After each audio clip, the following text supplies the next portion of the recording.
Thanks, Ted. Thanks, everyone. It's a really stimulating conversation. I'm sorry that Nona's not here to share for herself from the perspective of the Assistant Director General. Out of her office, we oversee the Cervical Cancer Elimination Initiative at WHO.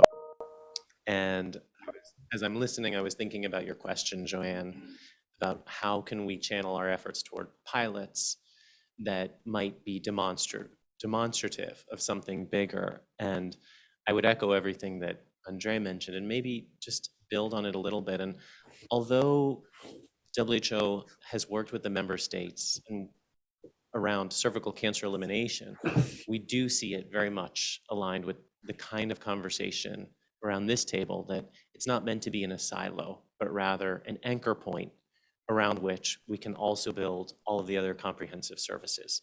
It's certainly not meant to be about isolating one body part, but it's about how do we use that as something concrete that brings women into the clinics where we then have opportunities to think more comprehensively.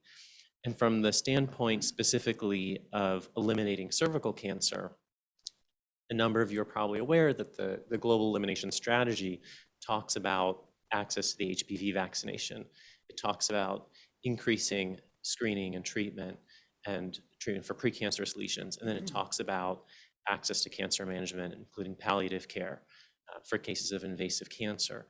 And so we're really keen to be looking for places that are not working a la carte on these different pieces.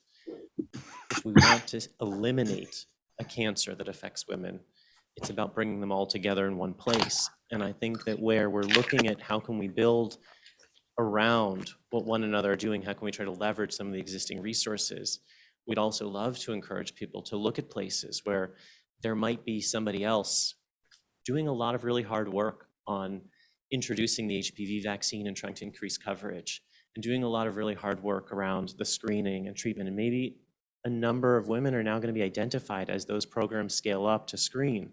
And where are we going to refer them to? And maybe those are great locations to also try to provide some of the kinds of support and potentially pilots that folks are talking about.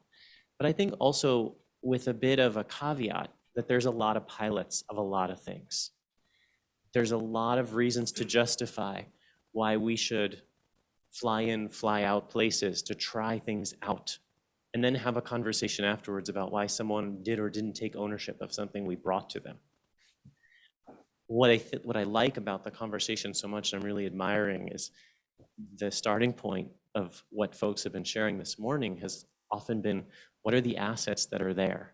Too often these conversations start in a negative way about all the deficiencies, what Africa doesn't have, in a kind of very colonial and negative way of looking at the situation. But there are so many assets, there are so many great resources, and thinking about how we bring them together. And so where folks are working on different aspects of these things, how can we take the great training that's coming out of Ethiopia for gynecologic oncology, that's even supporting services in other parts of East Africa, and build off of that? When someone graduates from one of those fellowship programs, how do we make sure that we're also putting on the table more and more to build around them? And even now, I think as we look at the moment in time we're in, we have this unique opportunity where 194 member states have resolved to eliminate a cancer in this space. That's a great political commitment. It's a great moment in time to try to bring things in. We're also at an unusual moment with the pandemic. And there's all of this talk about Build Back Better. How do we make sure that's not empty talk? So Africa CDC has done an extraordinary job, for example, bringing in vaccines for COVID, bringing in the molecular platforms to test for COVID. And as we know that these platforms holistically are building up, how do we take the momentum around access to vaccination, the conversations about domestic manufacturing of vaccines, of the equity around that, the sensitization in communities, and start getting young girls vaccinated for the HPV vaccine? How do we take all of the platforms that were brought in for the laboratory testing, and now as the demand for the COVID testing on those same platforms is reducing, how can we not just pilot, but there's scale there already? So how do we use the scale that people have worked so hard to build in a very short time Because although the HPV vaccine has been around, pre-qualified, well over 12, 13 years now, nobody took 12 or 13 years to get the COVID vaccines out there. Nobody was saying we have to pilot the COVID vaccine.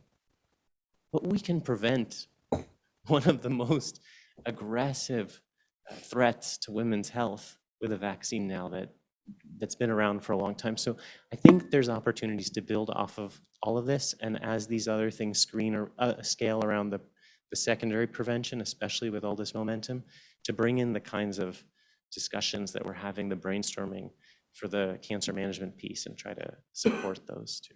So just a few thoughts around how we're seeing it from the elimination perspective on cervical cancer. Thank you. Yeah,